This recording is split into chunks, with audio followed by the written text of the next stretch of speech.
Electing the President of the United States is one of the most important things United States citizens do. Every 4 years on January 20th, the next President of the United States is sworn in on Inauguration Day. How we get to one president from a field as big as 24 candidates is quite a process. The general presidential election happens on the first Tuesday of November that isn't November 1st, but campaigns can start as much as 2 years before then. Not all of these candidates will make it to the general election. In fact, there are usually only 2 major candidates running against each other in November. These candidates are the nominees from the 2 major parties, Democrat and Republican. The candidates for each party are chosen at the party's nominating convention, where delegates from each state vote for who they want to be the party's nominee. States get to vote on which delegates they want to represent them at each convention. The first 2 states to do so are Iowa and New Hampshire, which is why so much attention is given to these states for the first months of the campaign.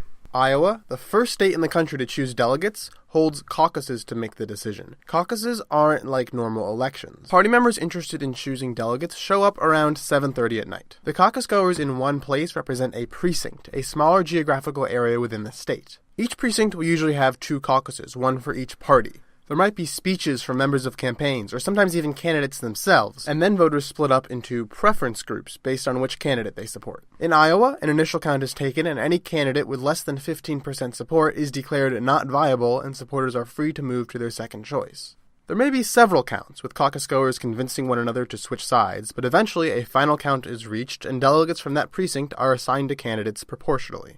The next week, New Hampshire holds a primary election. In a primary, voters get to vote directly for who a party's candidate should be. Primaries can either be closed, where only registered party members can vote in a party's primary, or open, where every voter can choose a primary to vote in. Exactly how votes are translated into delegates, again, varies by state. In some states, every delegate pledges to support whichever candidate wins a majority of votes in their state. In most states, delegates are awarded based on the proportion of votes a candidate received. And in some states, namely New York, voters actually vote for the delegates themselves on the basis of which candidate they'd pledge to support.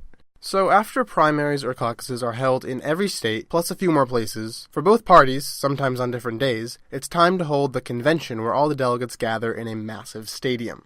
Side note, part of the reason the Democrats have so many more delegates than the Republicans is that the Democratic Party uses something called Super-Delegates, who are normal delegates that don't come from a specific state and aren't pledged to a specific candidate. Rather, these are officials within the party or local governments that are important enough to earn a seat at the convention where they can vote for whomever they like. Conventions in recent years haven't featured much drama. One candidate has usually won a majority of pledged delegates, and delegates are usually required to vote for whichever candidate they pledge to support in the primary, so everyone knows who's going to win beforehand. So, instead of being a time for choosing a nominee, conventions are instead star-studded rock concerts with speeches and cheering, and the whole thing ends with the dramatic reveal of the candidate who gives a speech while confetti rains down.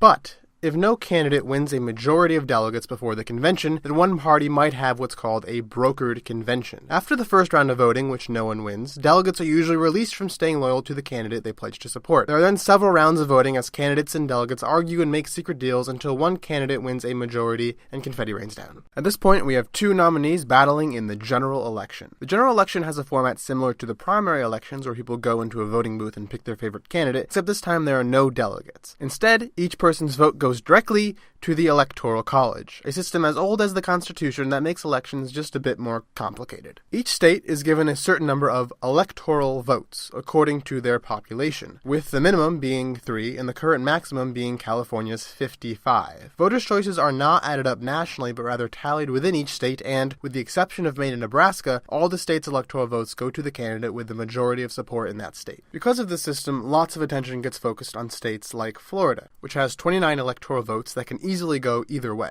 And little gets focused on states like Alaska, which has only 3 electoral votes that almost always go Republican. If the Electoral College vote is tied, which is very rare, then Congress votes to decide the president and vice president. Usually, though, one candidate gets a majority on Election Day, takes the oath of office on Inauguration Day, and the United States has a new president for the next 4 years.